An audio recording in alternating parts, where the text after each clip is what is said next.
Anyway guys, we're here to talk about delicious Teeling Irish whiskey, the true spirit of Dublin, one of the first whiskies out of the city of Dublin in a long, long time. I want to just give you about 5 or 10 minutes about the history of Irish whiskey and the history of Dublin whiskey, because I think that's very interesting. And I've got the microphone, so you have to listen to me. And then after that we get into drinking the three whiskies, tasting them and seeing what's unique and what's different about them, alright? I'll go with everybody, yeah. Pyramids in the Middle East, the area where they started distillation, and they brought it back to Ireland, applied it to a rudimentary beer that the Irish had been brewing for about 2,000 years. I don't think it was James's Gate stuff, but beer nonetheless. And that's really what whiskey is, it's a distilled beer. But what we don't realise is that what we were really drinking back then in the 5th or 6th century was probably closer to a gin as we'd recognise it today rather than a whiskey. What they were actually drinking was ishkabaha, which was a precursor to gin, or to whiskey should I say. And it was a compounded spirit, unaged. They were basically taking it off the still. They didn't really have a real understanding of the science behind it. It didn't taste very good, so they were throwing in loads of botanicals and herbs and spices and honeys and anything at all that they could put in there to mask the taste of the horrible, horrible liquid that they were doing, alright?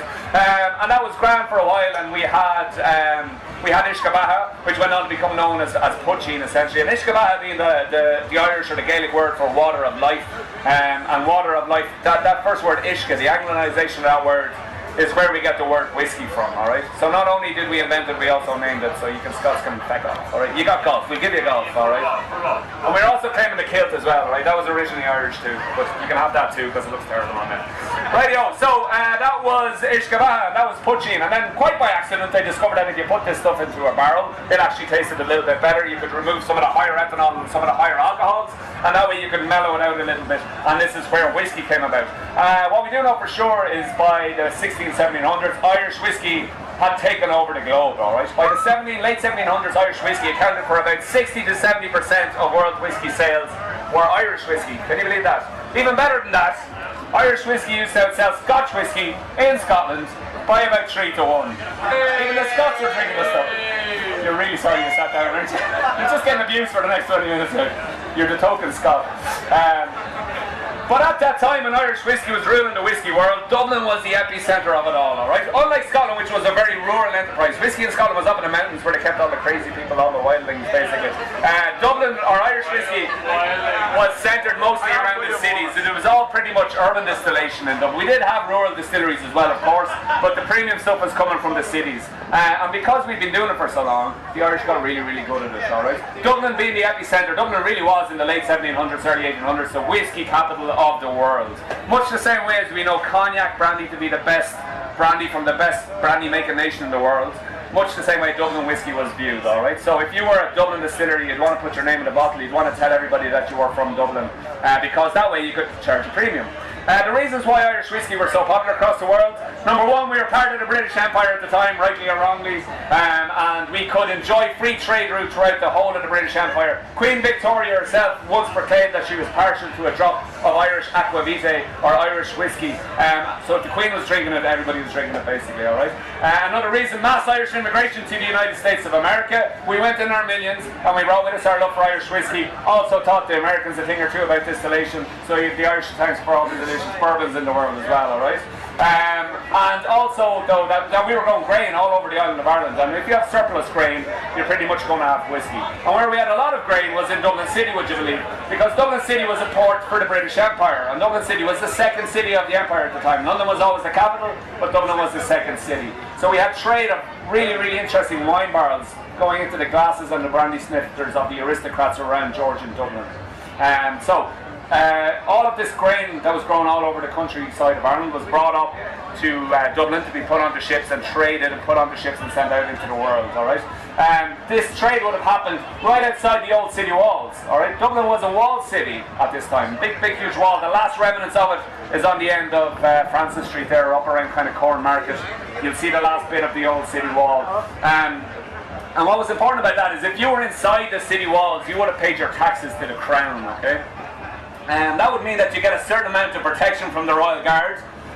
If you fell out with your neighbour, there was a judicial system in place, so if I fell out with you as a rival business, I could take you to court. It would all be settled very civilised, and this is what your taxes went towards. But if you lived outside the city walls, you didn't pay any taxes. You were at liberty to do pretty much whatever you wanted. And this area right outside the city walls quickly became known as the Liberties for this exact reason. Yeah. And this is where all the grain was traded.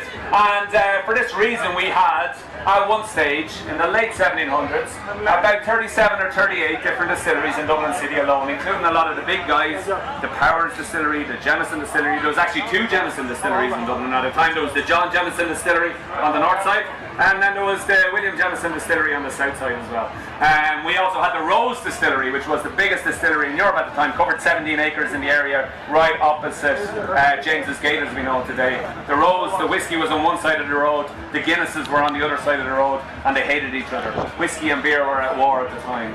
Really interesting story, we'll get into another day when it's a bit longer to talk to you. But anyway, Irish whiskey ruling the world, Dublin whiskey at the epicentre of it, and everything was going great guns. Until around the turn of the 1900s, when we had, as I like to call it very eloquently, the perfect shitstorm of everything that could go wrong, went wrong for Irish whiskey, pretty much all at the same time, within 5 decades of each other, alright? So, the things that happened that went wrong, we went from Irish whiskey having about 70% of the world market, down to having about 1% and almost wiped off the face of the map in the course of about 5 decades.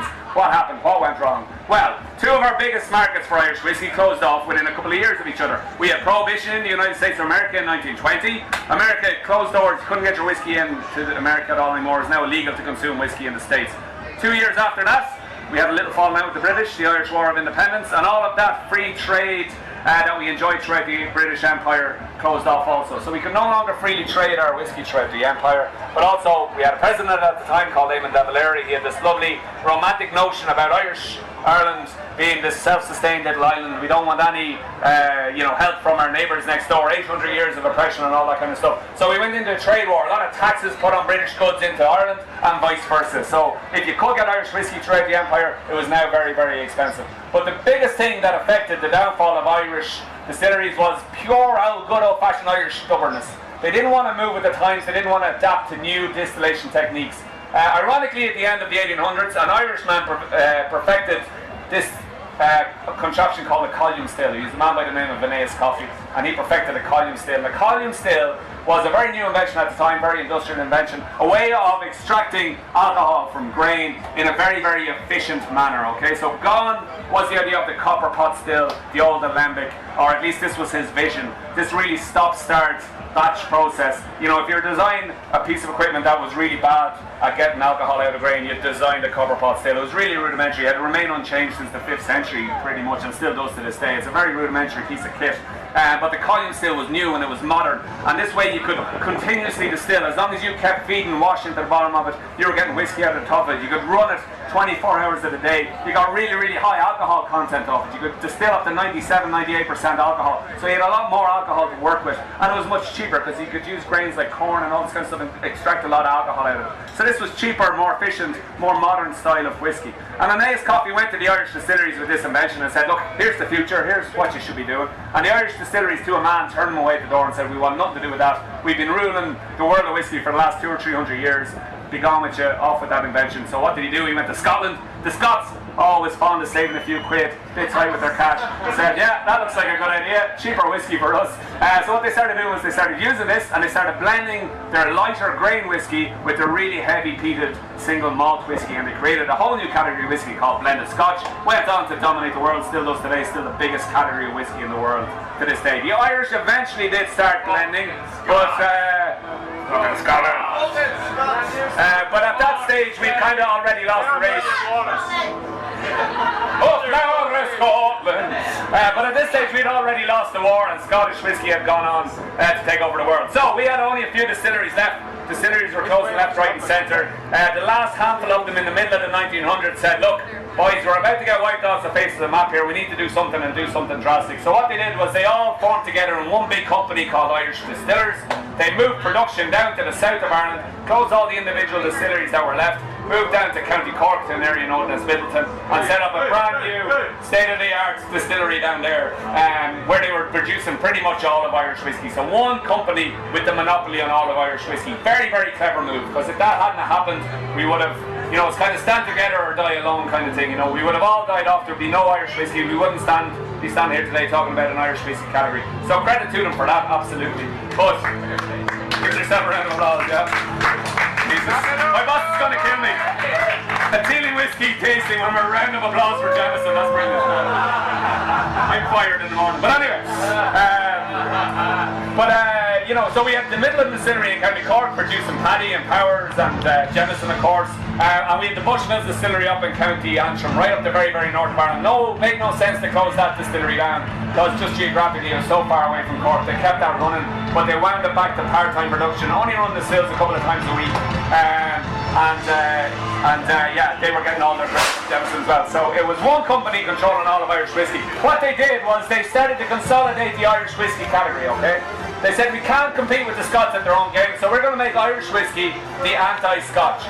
So they started basically distilling and blending Irish whiskey to be very, very light and floral and fragrant and sweet and mellow in style. They had a tagline at the time that Irish whiskey is triple distilled, so it's twice as smooth.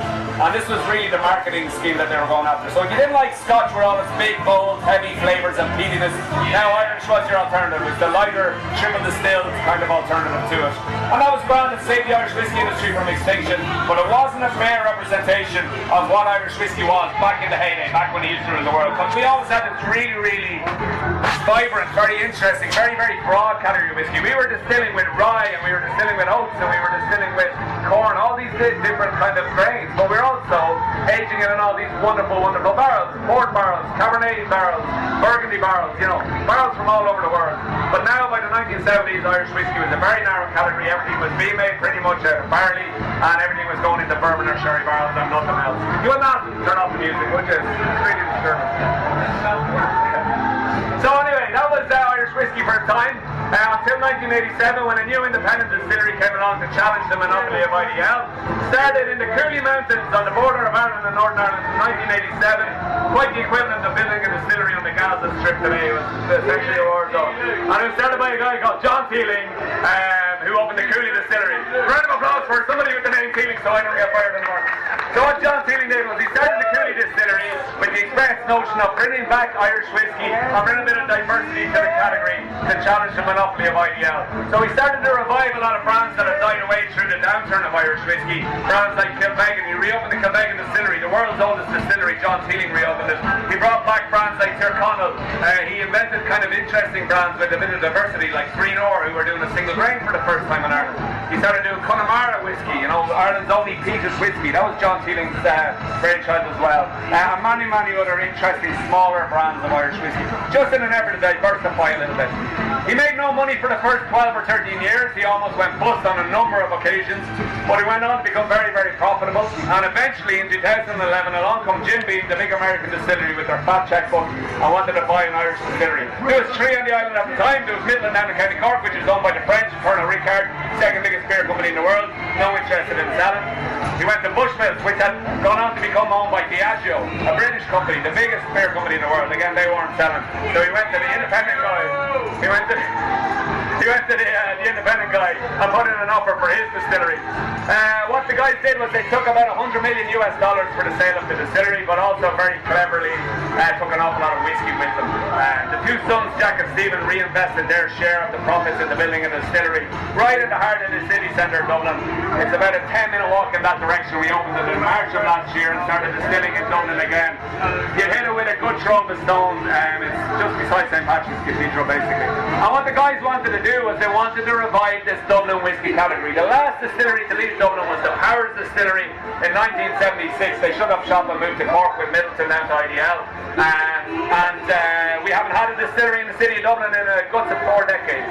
So really, really great to be back to have a spirit flowing through the city of Dublin again. As I explained to you how important Dublin was to the world whiskey story, it's really, really remarkable that we now have Dublin whiskey once more, or we will when it comes to maturation. Feeling single grain, okay?